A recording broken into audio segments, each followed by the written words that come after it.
Capítulo de número 28, versículo 1 a seguir. Glória a Deus.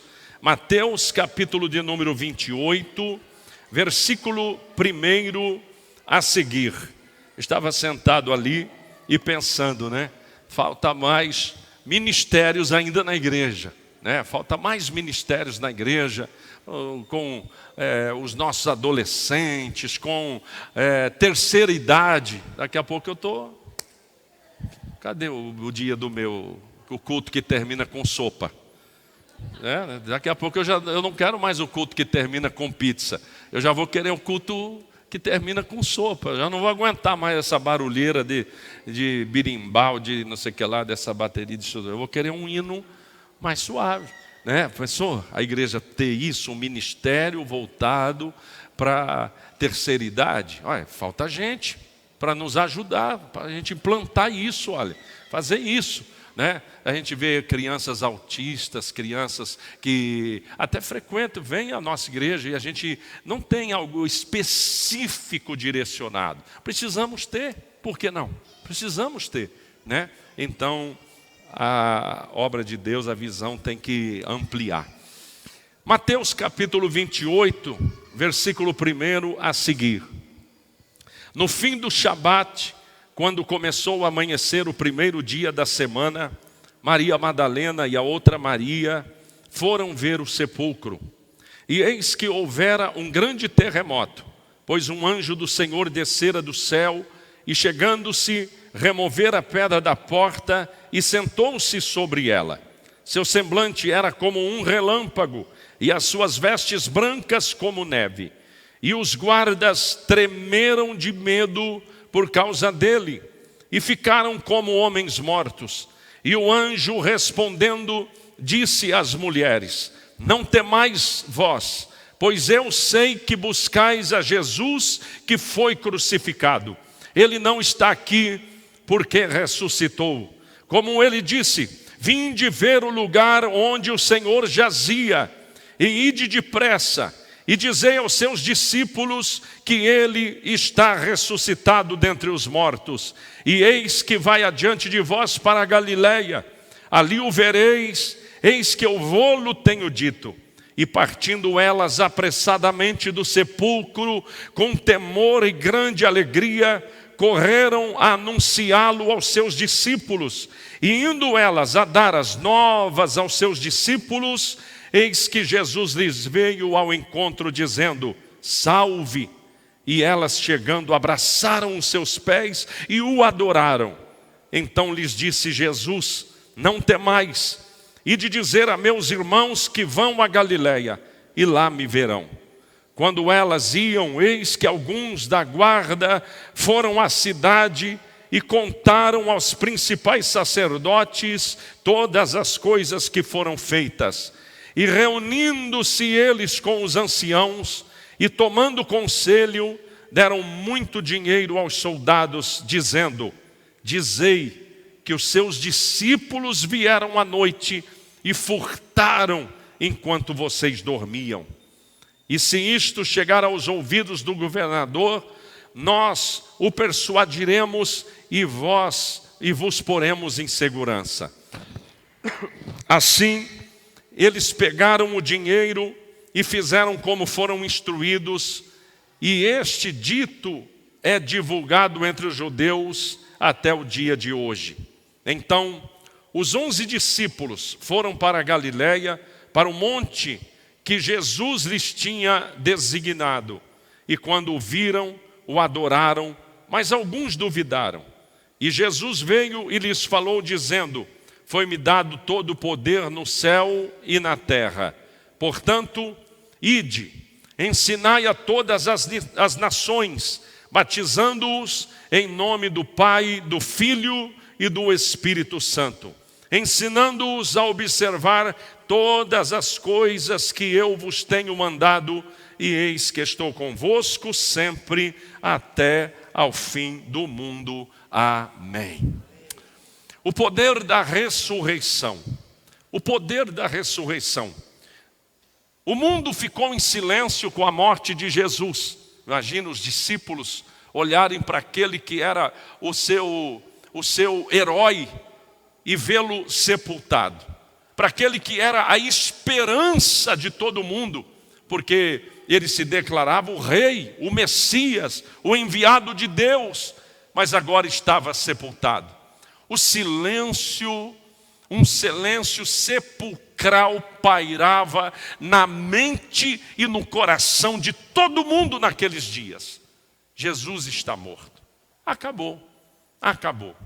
Mas então, quando você olha para a palavra de Deus, você vê que ao terceiro dia, Jesus ressuscita, quebra o silêncio, aleluia. Quebra o silêncio daqueles que duvidavam e quebra a euforia daqueles que comemoravam. Jesus quebra o silêncio na noite do sábado para o domingo. Jesus ressuscita, era ainda de madrugada. Em algum horário da madrugada, Jesus ressuscita. E as mulheres que vão ao túmulo é a nossa primeiro ponto de atenção essa noite. As mulheres, elas foram as últimas pessoas na cruz e foram as primeiras na ressurreição. Elas foram as últimas a sair aos pés da cruz e foram as primeiras a chegar no túmulo da ressurreição. Quando alguém olha para a Bíblia e chama o cristianismo ou a Bíblia de machista, não conhecem nada de Bíblia. Até porque no próprio ministério de Jesus, de Paulo e de todo o Novo Testamento, você vai encontrar mulheres trabalhando, sendo usadas por Deus, profetizando, fazendo missões. E no próprio ministério de Jesus também. Mas aqui, aquelas que foram encontradas lá nos pés da cruz, são as mesmas que são encontradas agora. Versículo 1 e 2 diz: no fim do Shabá, quando começou a amanhecer o primeiro dia da semana, Maria Madalena e a outra Maria foram ver o sepulcro, aleluia. E eis que houveram um grande terremoto, pois um anjo do Senhor desceu e sacudiu todo aquele sepulcro, aleluia. Removeu a pedra que pesava toneladas, e quando elas chegam, o anjo está sentado sobre as pedras, como que dizendo: triunfei, missão cumprida. Pensam que o corpo de Jesus foi roubado, mas não, Jesus está ali no meio do jardim do Getsêmani, e elas o encontram, Jesus ressuscitado. A missão que aquelas mulheres têm é a missão de todos nós. É a missão de todos nós. Que Jesus disse para elas, deu uma missão para elas. Falou: olha, vocês que foram encontradas no pé da cruz, agora na porta da ressurreição, tem uma missão. Uma missão. E a missão de vocês é: ide e falai a todos os discípulos que eu estou vivo. Que eles vá para a Galileia, porque eu vou encontrar eles lá, aleluia, oh glória a Deus. Assim como todos aqui nessa noite, que um dia estiveram nos pés da cruz do arrependimento, e depois se encontraram no novo nascimento, ressurgiram das cinzas através do batismo, já ressuscitaram, agora tem uma missão: ide e falai para todos que Jesus vem vindo aí para encontrá-los, aleluia. Levante a tua mão e glorifique o nome do Senhor. Nós temos uma missão e nós fomos enviados. Nós temos a bênção desse envio. Quando você olha o versículo de número 19 e 20, está escrito: portanto, ide, ensinai a todas as nações, batizando-as em nome do Pai, do Filho e do Espírito Santo, ensinando-as a observar todas as coisas que eu vos tenho mandado, e eis que estou convosco sempre até o fim dos tempos, até o final dos tempos. Aleluia! Jesus disse: vocês têm uma missão, ide e fazei discípulos. Ide e fazei discípulos. Eu vou repetir: ide e fazeis discípulos. Você não é esquentador de banco de igreja. Você tem uma missão, você encontrou o Cristo ressuscitado. E Ele disse, ide e fazei discípulos. É impossível fazer discípulos de Jesus se eu não tenho uma experiência com Jesus. Se eu não vivo Jesus. Como eu vou imprimir na vida de alguém o cristianismo? Como eu vou imprimir na vida de alguém Jesus, se eu não tenho Jesus na minha vida? Então, quando alguém olha para a minha vida, ele tem que enxergar Jesus. E o reflexo da minha vida vai discipular ele. E ele vai, oh glória, ele vai começar a ser influenciado pelo jeito que eu falo, pelo jeito que eu creio, pelo jeito que eu vivo, pelo jeito que eu respondo. Então nós temos um desafio, discipular. E o primeiro lugar de discipulado de cada um de nós é a nossa família. É a nossa casa. A minha esposa precisa ver Jesus em mim. Meu Deus, está ficando estreito.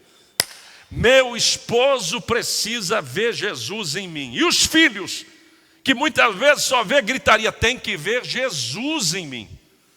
Quando meus filhos olharem para o meu casamento, para a minha família, para a minha casa, eles têm que enxergar Jesus ali. Por isso que a maior mensagem do cristianismo, da Bíblia Sagrada, é o amor. Então o amor tem que fluir lá em casa, tem que fluir no casamento, tem que fluir na igreja, tem que fluir onde eu vivo, tem que fluir onde eu trabalho, aonde eu estudo. Aonde eu estudo. Nós somos abençoados, irmãos, com a mesma autoridade que foi dada para Jesus. Versículo 18 diz, e Jesus veio e lhes falou dizendo, foi-me dado todo o poder no céu e na terra. A Bíblia diz que o Espírito Santo fez parte da ressurreição de Jesus. Agora, existe dois Espíritos Santos? Não. Então, quando a Bíblia diz que eu sou templo do Espírito Santo, que Ele habita em mim, o mesmo Espírito Santo que esteve lá na ressurreição de Jesus, está aqui trabalhando em mim. Por isso que eu quero te afirmar que a mesma autoridade que estava sobre Jesus, sobre os discípulos, sobre a igreja primitiva, é a mesma autoridade que está sobre a celebrando ao Rei nessa noite, aleluia. A mesma autoridade. Então, nós estamos debaixo dessa autoridade divina que Jesus esteve também quando Ele esteve aqui. E para que temos essa autoridade? Para pregar as boas novas. Diga, para pregar as boas novas. Para pregar as boas novas. Então, mediante a conversão, a nossa conversão a Cristo, nós passamos a ter uma nova vida. Quando a gente aceita Jesus como Salvador, quando nós entregamos a nossa vida a Cristo, nós passamos a ter uma nova vida. E essa nova vida, ela tem que aparecer em algumas áreas, em todas as áreas, mas em algumas áreas que eu marquei aqui. Primeiro, ela precisa aparecer a nossa nova vida tem que ser uma vida nova de pureza. O pecado é pesado, o pecado contamina, o pecado ele é agressivo, o pecado te afasta de Deus, o pecado te afasta das pessoas, o pecado acaba com você. Mas a pureza, quando você aceita Jesus, você é limpo pelo sangue de Jesus. Você se torna purificado através do sangue de Jesus. Não é por nossas obras, não é por nosso merecimento, não é por nossas estratégicas, não é por nossa sabedoria, mas Deus amou o mundo de tal maneira e enviou Jesus, e Jesus nos alcançou. Então a nossa vida, ela vai transmitir uma vida de pureza, de uma pessoa que foi limpa do pecado, através do sangue de Jesus. A nossa vida, ela vai transmitir identidade. Qual é a nossa identidade? Você é cristão. E daí? Qual é a sua identidade como cristão? Então eu vou te falar uma das expressões da identidade cristã que eu mais amo, e acho que isso tem que ser muito claro dentro de nós. Levanta as duas mãos assim, aí você não vai esquecer. Levanta as duas mãos e diga assim: eu sou filho amado de Deus.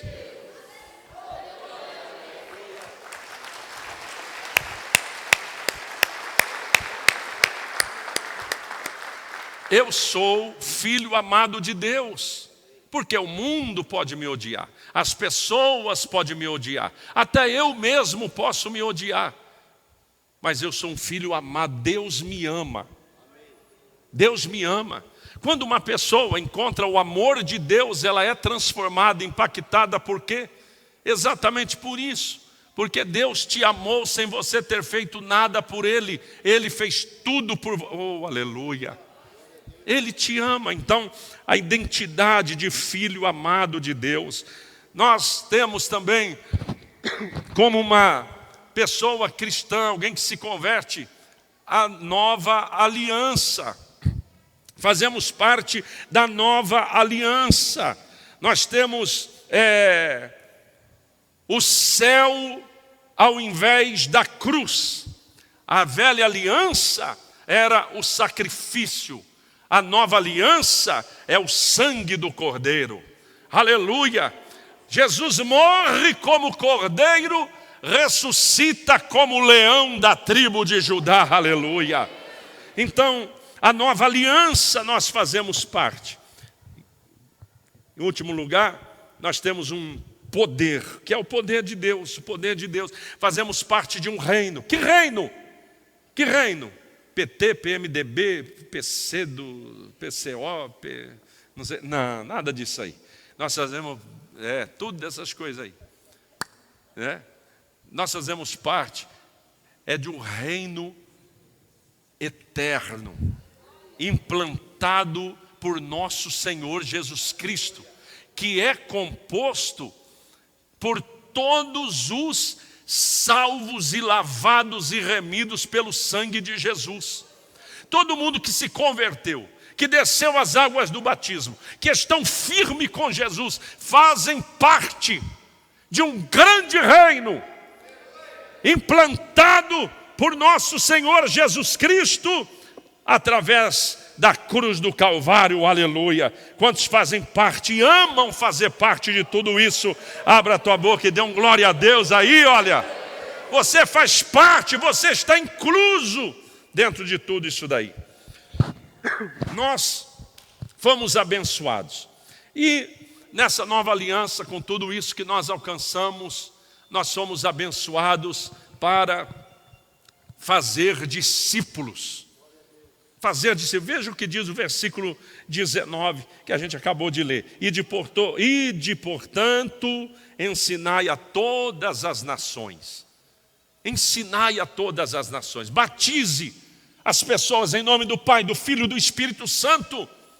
Quem aqui ainda não é batizado? Não desceu as águas do batismo? Esse mês tem batismo. Vamos ver se a gente acha corajoso para descer a água gelada. Eu estou orando a Deus para ter batismo todo mês do ano inteiro. Um ano inteiro. Não falei para Deus quantos vai batizar, mas que seja um. Mas todo mês nós vamos fazer batismo nessa igreja, em nome de Jesus. Agora, o Senhor disse: ide por todo o mundo, ide pelas nações. Ensine ao povo sobre Cristo.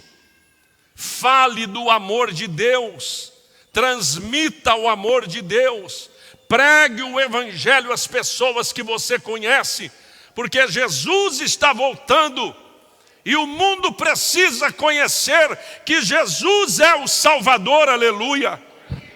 Mas o texto diz: ide pelas nações, e nós somos vamos fazer uma declaração comigo?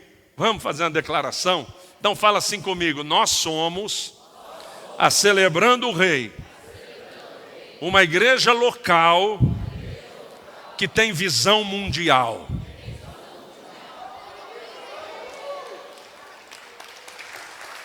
Aleluia!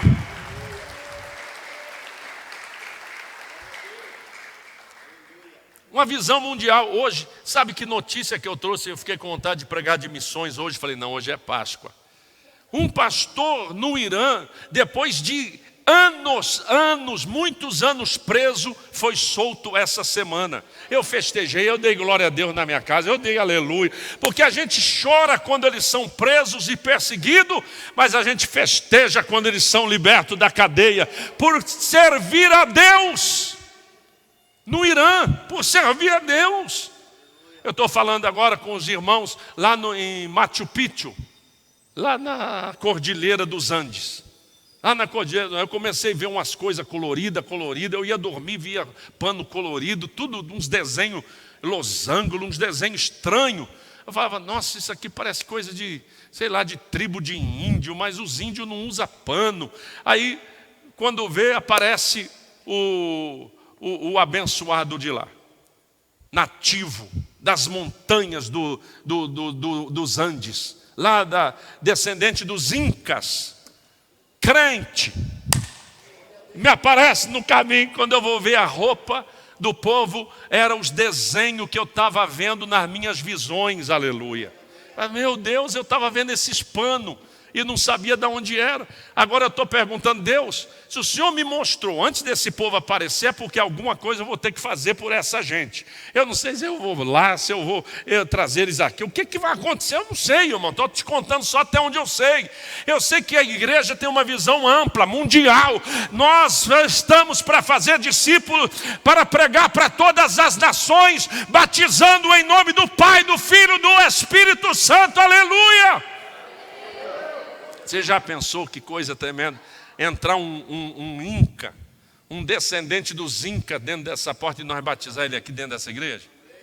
Que coisa mais forte, mais simbólica. Talvez para alguém não significa nada, mas se você for examinar as Escrituras e o mandamento de Jesus dizendo, ide por todo mundo, faça discípulos, pregue o Evangelho, batiza eles em nome do Pai, do Filho e do Espírito Santo, você vai ver a igreja cumprindo o mandamento que foi dado pelo Senhor. Que dia?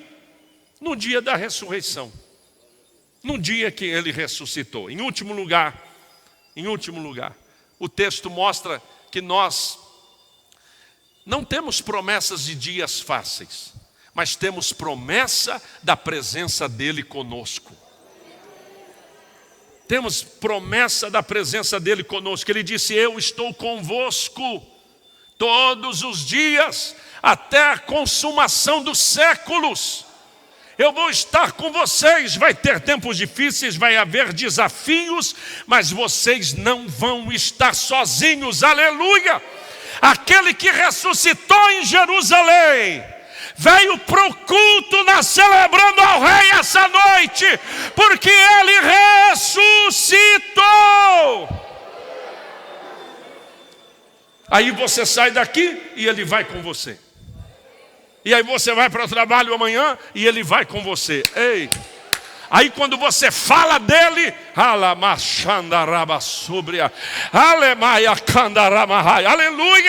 aleluia. Alguém já disse que a Bíblia é o único livro que enquanto você está lendo ela, o autor se faz presente. Ei, isso é forte demais, porque quando você lê a Bíblia, Jesus está ali do teu lado, te dando entendimento, falando no teu coração. Ele disse, eu estarei com vocês todos os dias. A igreja não está sozinha, nós temos a presença do Senhor Jesus que vai conosco, aleluia, que vai conosco. Então se coloque em pé, eu quero orar. Jesus disse que o poder da ressurreição está ativo, e está ativo aqui no nosso meio, na nossa igreja. Primeiro, ele está ativo nos dando autoridade, temos a mesma autoridade. Ele está ativo nos chamando. A ressurreição é um chamado. É como se Jesus dissesse, eu acabo a minha missão aqui e vocês vão continuar a minha missão ali. Jesus entrega o cajado, entrega a missão. Terceiro, ele envia. Não existe um só crente que Deus não esteja interessado em usá-lo. Deus quer usar todos nós nas suas mãos, através de uma palavra, através de uma oração, através de um apoio. Quarto lugar, Ele é aquele que nos deu a palavra. Pregar o quê? Ensinar o quê? Nós temos a palavra. A gente não ensina a filosofia. Aí alguém me corrige e diz, não, pastor, é filosofia de vida, então tá bom. Nós temos a filosofia cristã, a filosofia bíblica, essa é a nossa filosofia. Não é de Aristóteles, não é dessa gente, não. Não, meu irmão, nossa filosofia é da Bíblia, a nossa vida. Ele nos deu a sua palavra. Em quinto e último lugar, Ele nos deu a sua presença. Ele disse, vocês vão e não vão ir sozinho, eu vou ir com vocês. Você não vai sair daqui sozinho essa noite, porque Jesus não está no túmulo, Ele ressuscitou. Você não vai sair daqui sozinho essa noite, não vai passar a semana sozinho essa semana, não vai passar com os problemas sozinho, porque Jesus disse, eu vou estar com você, aleluia. Vai ter momentos de lágrima, vai ter momentos difíceis, vai ter momentos de luta, mas você não vai estar sozinho, eu vou estar com você, eu vou estar com você. Feche os seus olhos.